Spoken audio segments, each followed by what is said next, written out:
gudoomiyaha golaha guurta Soomaaliland Salmaan Maxamuud Aadan ayaa lix xubnood oo ka kooban gudoomiyayaasha guddi hoosaadyada iyo sidoo kale xogayaha guud ee golaha guurta Soomaaliland u saaray kasoo tala bixinta xaaladaha ka soo cusboonaaday deegaanada gobolka Salal iyo sidoo kale Sanaag ee colaadaha isla markaasina waxa uu sheegay in ay guddidaasi soo darsi doonaan xaaladaha colaadeed ee deegaanadaasi ka soo kordhay. Salmaan Maxamuud Aadan gudoomiyaha golaha guurta oo ku dhawaaqay lixdaasi xubnood ayaa waxa hadaladiisii kamid ahaa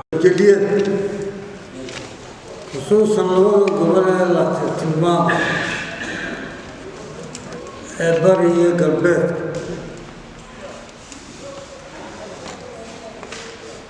حقيقة يو قدومياشا قدياش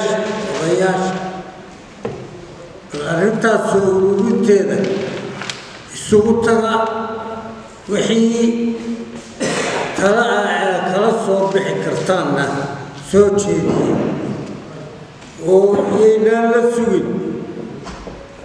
kalfadhiga yeynaan la sugina ku soo dhaqsana 7 casheedu ku filan maanta maalinteeda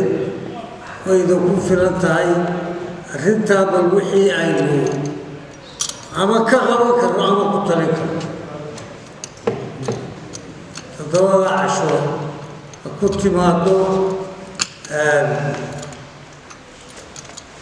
أمسية وحولي تقدر ما تبلغ ونكسبت